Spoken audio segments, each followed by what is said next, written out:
The Redesdale. They say Ned Kelly once drank here. But this place has got plenty of legends. Generations of shearers and farmers swapping yarns, all leaving their mark on the worn bar and weathered walls. Here, the stories run deep. You can feel them in the stone and in the sound of boots on the floorboards that have been creaking for 170 years. From the town's blue stone bridge to the stained glass church windows, Redesdale's strength lives in its people and in the legends from long ago that still echo through the pub today.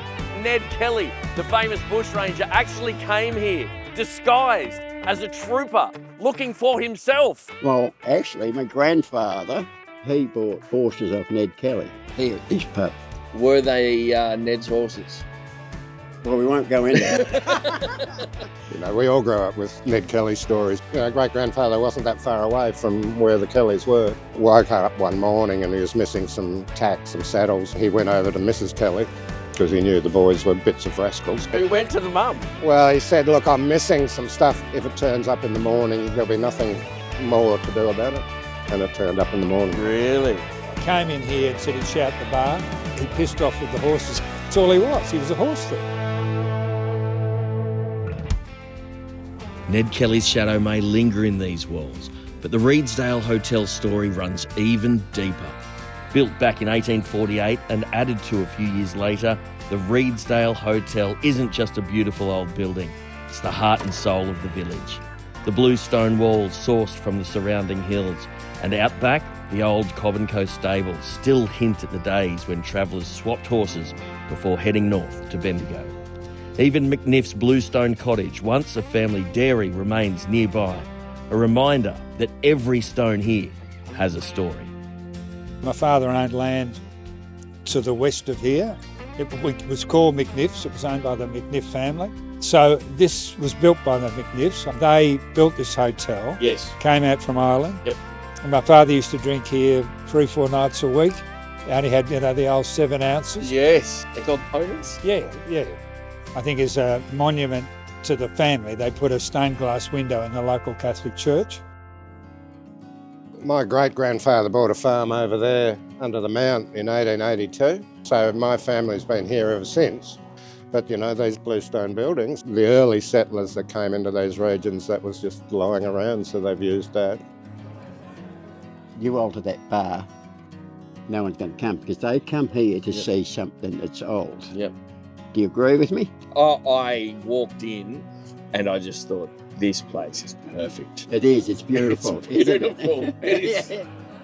It was always part of our family. When my father, most of the time was here, it was owned by a bloke, Harry May. When times were tough in the Depression, he used to go out and collect rabbit poo, put it in hot chocolate, put hundreds and thousands on it, put it in little bags and sell it and call it nippets. After the Depression ended, people said, Harry, where can I get those nippets? He said, well, it was the best part of the animal. Every pub has a story. The Redesdale's got hundreds. And it was Beth and Garth who kept the place going and added a few more chapters behind the bar, keeping the legend of this pub alive. When we met, we used to drive past this and it was closed. It was a while after that, wasn't it? It was another year after that. It was still for sale and we said it's worth a phone call. And how about we just lease it instead of buy it because we don't know what it's capable of doing. I'm the conservative accountant. Yes. No business plan, let's just do it. So we just wing it. I knew what we had because I knew how good his food was. Yeah. And we said, let's give it a red hot go. The worst thing that can happen is that it doesn't work, that we fail, right? So we didn't know what we were going to get ourselves in for, right? Yep. You took a big risk. You sell up in Melbourne, you end up in a country town. we wanted to reignite a beautiful country pub and breathe life back into it. I do all of the books, finance, marketing, communications and front of house, and he does all of the food, kitchen, side of things. Here we are 10 years later, raised our kids in a pub. They don't love it like we do. No, but they love the country. Yeah, they do. They love the move to the country. Tell us about the community here, as in the whole community. The pub is obviously at the centre of it, but you've got obviously a strong CFA, you've got a church, you've got the core ingredients to have a beautiful country town. Yeah, look, it's a really small but close-knit community, very, very loyal. They're really sweet and they're not afraid to, ask for anything. We help them out, and it could be a donation or can you make a big pot of gravy for their fundraiser. There was a beautiful lady out at the Speedboat Club, and she unfortunately has passed with breast cancer, but when she was diagnosed, she was like, I just want to come and eat one of Garth steaks and sit on the veranda and contemplate life. Wow. So it's special. It is really special. Yeah. It is lovely. Beautiful old bluestone pub, lots of history. Yeah. The food's good, beer's good. Pinot Noir. Dougie, do you need another beer? If you don't mind. Yes, darling. But what really keeps this place alive isn't just the building. It's the people, the farmers who stop in after a long day, the old-timers with yarns longer than Ned Kelly's beard, the new faces who stumble in and end up staying way longer than they meant to. I've lived in Mymai nearly all my life. And that's just the neighbouring town? Yeah, that's right, yep. There's a beautiful bridge over there, and you're on the wrong side of it. They actually call it the Redesdale Bridge. At one stage there recently, someone put up a sign, My Bridge. All the Redesdale people, they couldn't handle it. They couldn't handle it. But anyway, Was it you? No, it wasn't me. No, it wasn't me. There's 8 in our family, 8 kids, all up. Kids? Wow. My father actually died when I was 7, and he died on the Redesdale Hill here. Had a car accident. Now, Beth said that we lost you for about 23 seconds for a while there. That's true. Stayed home and I just wasn't feeling right. Yep. My wife decided to call the ambulance, put the monitor on me and said there's something seriously wrong here. Yep. I feel like I'm going to faint. I wasn't going to faint, I was dying. Shit. So I was gone for 22 seconds. 22 seconds gone. They did CPR on me and got me back.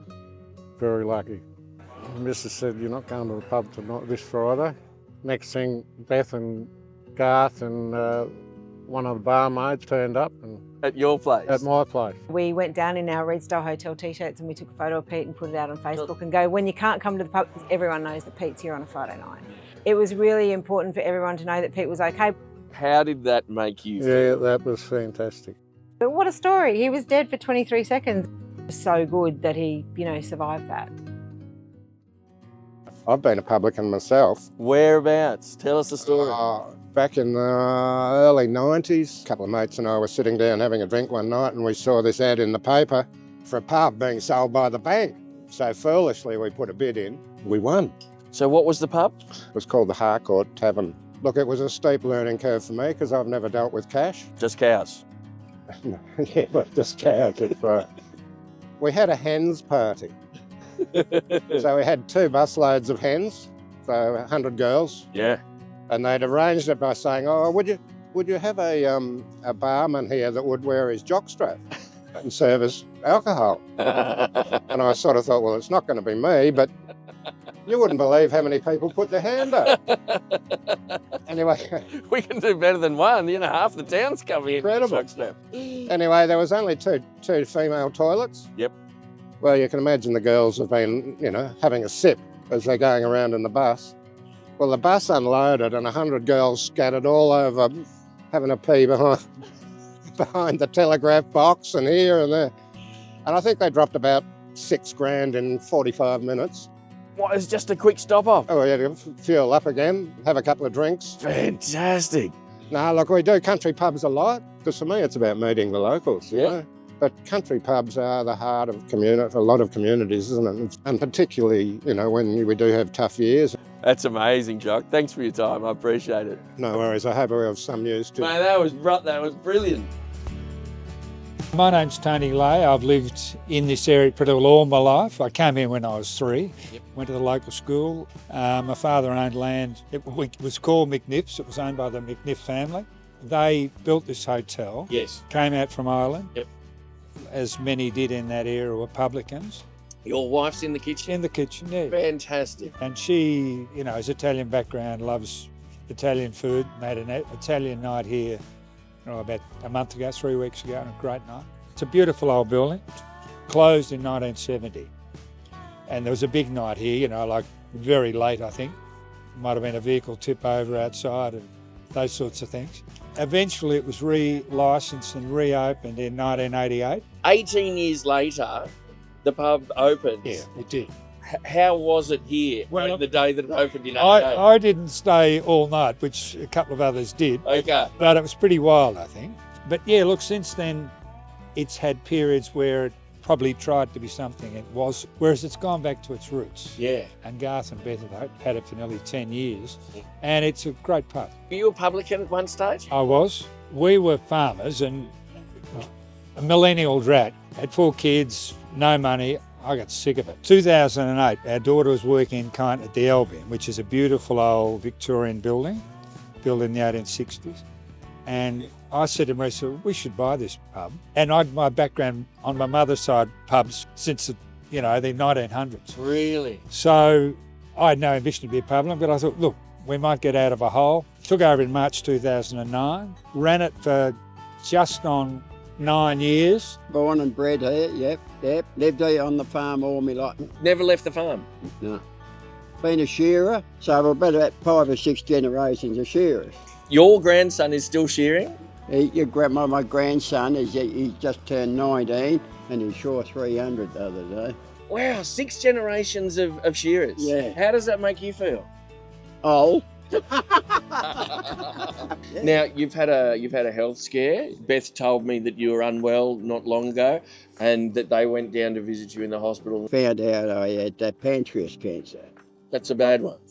That's the death sentence. Yeah, that's. I thought, I'm buggered and that's that, Yeah. But anyway, this great surgeon in Melbourne, Adrian Fox, and he rang and he said, I want to see you. We think we can fix you. They took me down, done a operation on me, and I'm still here, and that was 6 years ago. Bloody hell. Mm. And the publicans went down and said... And she came, I was ready to chuck the whole towel in and think, bugger this. I was had it. And I was laying there, and Beth's little face come over the side, and I thought, I want to live. Yeah. Because she had to come all the way to Melbourne to see you, and you think what beautiful people they are. And I've found out in this life, people are beautiful. Nearly died, I'm still here, and I'm just so thankful for it. Yep. Knowing all of these, fabulous people, knowing what they love, seeing them with their friends and family, celebrating their milestones. But the guys that we had in today, we've been really fortunate. They've all been coming to the pub since it reopened every week. So we know them, we've watched their kids grow up. They've welcomed us into their community. Salt of the earth people that'll do anything for you, anything at all. They've all got their farms, but they're all doing it really tough this year as well because they've had no... And Doug's 80. Marg's 77 and they're still feeding sheep every day. I don't think people truly understand how much hard work is involved in that. Part of the community is when they come every week, we know that they're all still good, if they're not here every week.